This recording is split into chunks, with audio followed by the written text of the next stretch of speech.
D7, a creature containment facility known as Project Asylum, hidden deep in the Nevada desert, far more secretive than Area 51 or S4. You won't find it on any map. This place isn't about UFOs or secret aircraft. It's something darker, something terrifying. They're containing cryptids, creatures straight from our darkest urban legends. Wendigos, skinwalkers, Mothman. They're all real, and those are the nice ones compared to the ones you've never heard of, especially the ones engineered. They're locked up behind reinforced glass and steel, the most advanced prison on the planet. But containment is just the beginning. They're conducting experiments, genetic manipulation, crossing human DNA with these cryptids. It's all part of something called the Ascension Project. Imagine humans volunteering or being abducted and fused with creatures so nightmarish it defies belief.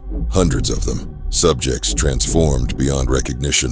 So at this facility, they have multiple projects running concurrently, but it's extremely compartmentalized. Only a select few have oversight of them all, and I was one of them. What are they trying to accomplish? Any and everything. To sum it all up, the Ascension Project is pretty self-explanatory. They're trying to make a superior human, or a superior being altogether. They believe the end times are coming, and they want to evolve selected humans to be able to survive whatever is coming. And what would that be?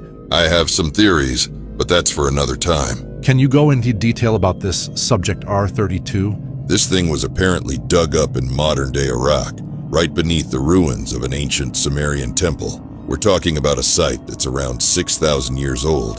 Archaeologists thought they'd just found another ancient deity's resting place. Nothing new there, but things got weird fast. The tomb walls were covered in carvings of faceless figures, hidden in shadows. Even creepier, they discovered ancient tablets and hieroglyphics that warned about something called the Shade Walker. Ancient Sumerian priests were terrified of this entity. It fed on darkness, manipulated shadows, always lurking just out of sight. They trapped it underground using fire, reflective metals, and some seriously intense rituals. Hardcore ancient magic. Now enter the modern-day folks, the hunters. Think shadowy government organization vibes. They thought they'd hit the jackpot and brought R32 back to Facility D7. For decades, they kept it locked in this ultra-bright containment chamber, 24-hour lights blazing. They genuinely believed they'd tamed this thing. Big mistake. Fast forward to a night they now call the Blackout Incident. Suddenly, boom, all power at Facility D7 goes out.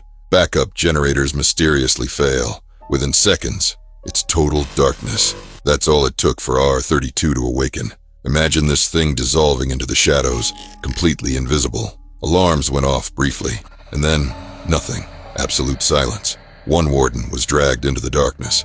His armor, found moments later, twisted like a crushed soda can. Another tried to fire his weapon. The shadow wrapped around him, snuffing out his visor lights before consuming him entirely. The third warden, panicked, isolated, vanished without a sound. Only his helmet remained, slowly rolling across the cold floor. By the time backup lights came back on, it was over. Subject R32 was gone, and now people everywhere are claiming sightings of these weird shadow figures. The real problem is the men who think they can control monsters, who stare into the abyss long enough to convince themselves they can weaponize it. That's how the hunters were born. They weren't a product of one government or a single agency. They were a compromise, forged in darkness. After World War II, when the world realized conventional warfare had limits, the surviving powers began looking elsewhere, digging through Nazi occult archives, decoding ancient symbols pulled from burnt-out catacombs, dissecting corpses that didn't bleed red. They called it Project Asylum. But it wasn't about sanctuary. It was about binding the uncontainable. The hunters were the result, built in secret, trained in silence, forged in nightmares.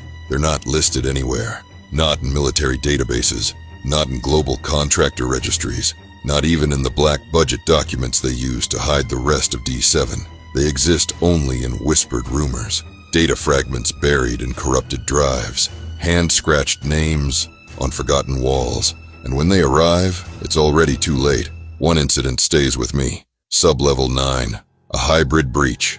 We called the subject Riven, part human, part arachnid. fused with something we found during a dig near the ruins of Göbekli Tepe. The thing moved like time didn't apply to it. Glitches in motion, a blur of fangs and clicking joints. It killed 17 personnel in under 4 minutes. The emergency lockdown failed. That's when the prototypes came. 3 of them. No words, no hesitation. They entered the corridor, deployed something that didn't look like a weapon. It looked like a concept. Light bent around it. Reality shuddered. Riven screamed, not in fear, but in recognition, like it knew what they were, what they had become. It tried to run. It didn't make it 2 steps. Afterward, there was no body, no remains, just a lingering smell of ozone and burnt metal, and a faint hum, like distant chanting heard through water. Who were the prototypes, and what exactly happened to Riven? I once asked one of the Neurocom's techs what they saw on the internal feed before it blacked out. Her hands shook. She wouldn't look at me. She just said, "They didn't kill Riven. They deleted him," like a bad thought. But to answer your question, the prototypes are defense units, emergency use only, fail-safes in case of a catastrophic breach. But unofficially, only 3 exist, and that's all there will ever be. They're not like the hybrids, not like the failed human anomaly fusions that scream in sub-level 11. They aren't like the genetically grown weapons bred for speed or fear. The prototypes are something else, something crafted man, machine, myth, half biological, half mechanical, each one a walking paradox, a fusion of the most bleeding-edge nanotech and flesh, grown in zero-gravity vats. Their creation took over 2 decades, and each required the disassembly and repurposing of over a dozen lower-tier programs. Each prototype was built, not born, assembled from stolen DNA strands, fractured AI cognition clusters, and black shelf weapon platforms recovered from crash sites no one has clearance to even theorize about.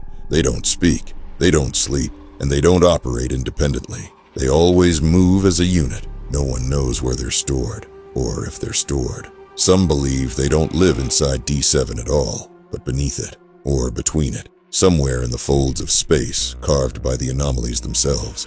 There's another layer to the mystery, one even I hesitated to put on record. I misspoke earlier when I said I held the highest security clearance. Truth is, there are a handful of us who run the compartmentalized programs. Just as I said before, we oversee the Wardens, Project Asylum, the Ascension Initiative, the entire shadow tree of research that defines D7. But even we're not the top. There are whispers, always whispers, of 3 individuals, never named, never documented, just referred to in hushed tones by the few who've heard them called by code name the Black Secret Holders. They're said to hold the true clearance.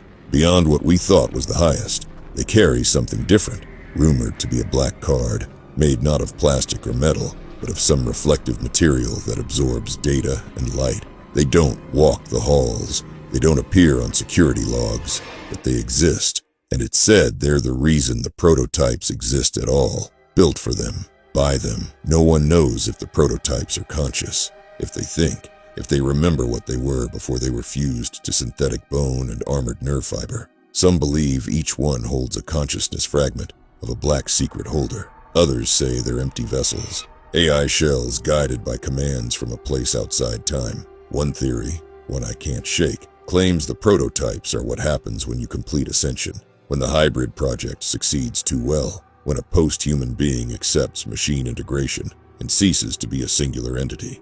You mentioned the hunters, the ones who capture these cryptids or supernatural beings, and then the prototypes. They're for emergency use only, in case of a catastrophic breach. But what about the Wardens? You kind of breezed over them when you mentioned the blackout incident involving Subject R32. Who are they exactly? What's their purpose? Are they similar to the prototypes? That's a good question. Most people confuse them. Hunters, Wardens, prototypes. They lump them together under the same shadow, but they serve very different functions, different purposes. But the Wardens, they're the ones who keep the internal order. They don't leave D7. They don't speak. They don't eat with staff or sleep in the barracks. They appear when there's a deviation from protocol, a breach of behavior, or when someone opens a door they weren't meant to know existed. They aren't soldiers. They're not human, not entirely.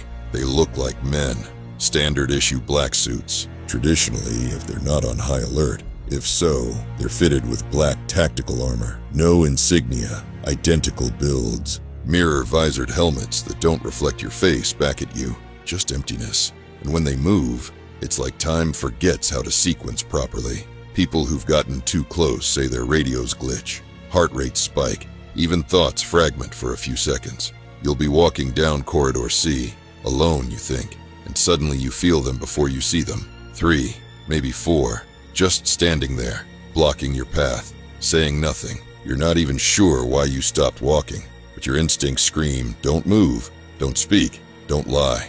You ask if they're like the prototypes? Not quite. The prototypes are crafted, built with a purpose, to destroy whatever broke the rules of reality. The Wardens? I don't think they were built. I think they were invited. Some believe they're the first generation of successful Ascension subjects, early hybrids, stable, obedient, and shaped into sentinels before their identities could collapse. Others claim the Wardens are what became of personnel who violated certain clearance thresholds, people who learned too much, too quickly, and were repurposed rather than executed. There's a story, unconfirmed, but it circles among the Level 5 staff, that no one has ever seen a Warden's face. One guy tried, security chief, thought he was brave, thought he had clearance. He pulled one of their visors off during a standoff with a rogue specimen. 3 hours later, all footage from that section was wiped. The man's personnel file vanished. Cafeteria staff said they remembered him working there, but couldn't recall his name, voice or face. He didn't die. He just ceased. The Wardens patrol the lowest levels of D7, especially anything below sub-level 12. That's where the real anomalies are. The things that don't scream or bleed. The things that change you just by being seen or understood. They guard the mirror room. They stand outside the sealed vaults. They're always there during transport of high-tier specimens, especially ones marked with conceptual contagion risk. The hunters are the net, and the prototypes are the blade.